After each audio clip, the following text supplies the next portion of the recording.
Bismillahirrahmanirrahim. Assalamualaikum warahmatullahi wabarakatuh. Perkenalkan, nama saya Hernawati. Saya perwakilan dari kelompok 2. Dengan ini saya ingin mempresentasikan tentang komunikasi sebagai ilmu pengetahuan. Sebagaimana kita ketahui bahwasanya manusia merupakan bagian daripada makhluk sosial. Manusia memiliki rasa ingin tahu akan apa yang terjadi pada lingkungannya, juga apa yang terjadi pada dirinya. Rasa ingin tahu tersebut yang mendorong manusia untuk berkomunikasi dengan manusia lainnya. Komunikasi merupakan sarana untuk terjalinnya hubungan manusia satu dengan manusia lainnya. Dengan adanya komunikasi, maka akan terjadi hubungan sosial. Manusia merupakan makhluk sosial, di mana antara satu dengan yang lainnya saling membutuhkan. Hal itu disebut dengan interaksi emanti balik. Sebagai ilmu, komunikasi menjelaskan tentang fenomenal yang berkaitan dengan produksi, proses, pengaruh dari sistem dan lembing yang digunakan manusia untuk berkomunikasi.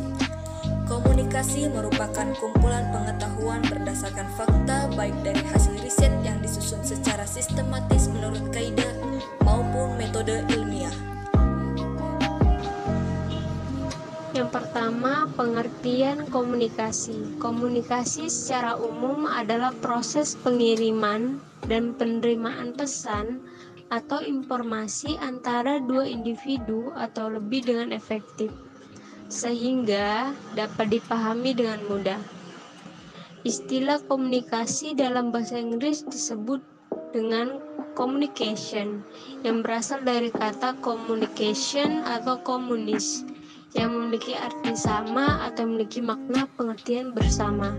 Dalam Kamus Besar Bahasa Indonesia, komunikasi adalah pengiriman dan penerimaan pesan atau berita dari dua orang atau lebih agar pesan yang dimaksud dapat dipahami.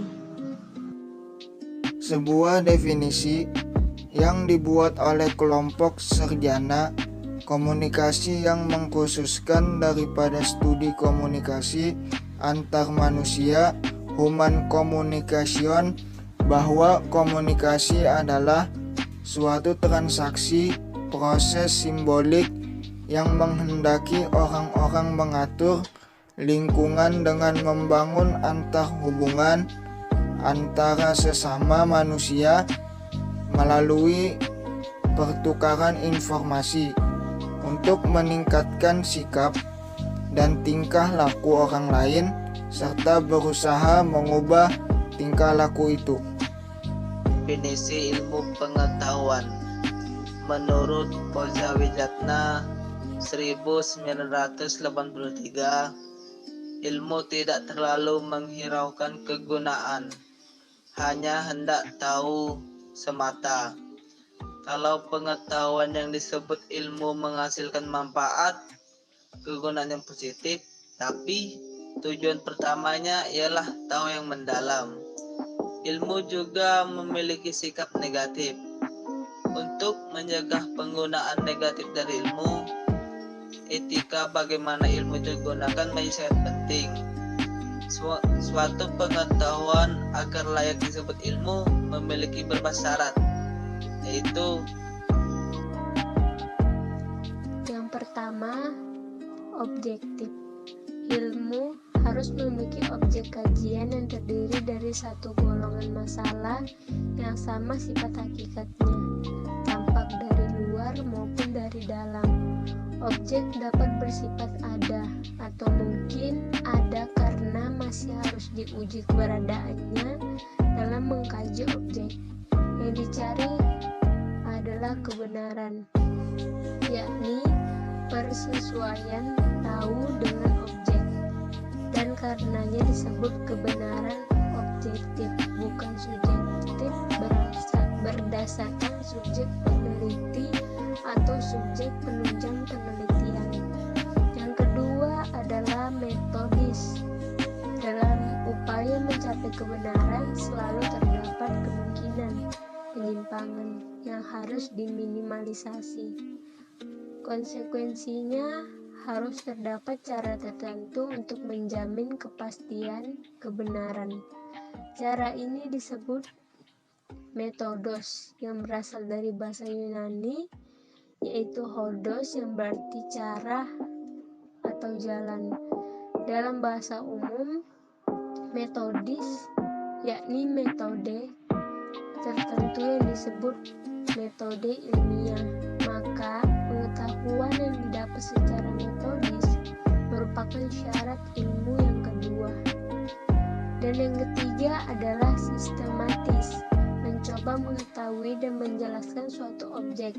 Ilmu itu harus terurai dan terumuskan dalam hubungan yang teratur dan logis, sehingga membentuk suatu sistem yang berasal dari bahasa Yunani, yaitu sustema, yang berarti utuh, menyeluruh, terpadu, menjelaskan rangkaian sebab akibat menyangkut objeknya. Maka pengetahuan yang tersusun secara sistematis dalam rangkaian sebab akibat merupakan syarat ilmu yang ketiga. Dan yang terakhir ada universal. Universal yaitu kebenaran yang hendak dicapai, bukan yang tertentu, melainkan bersifat umum. Komunikasi sebagai ilmu pengetahuan.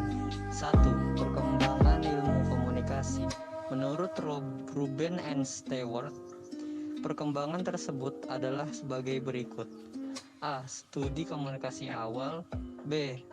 Retorika dan pidato. C. Jurnalisme.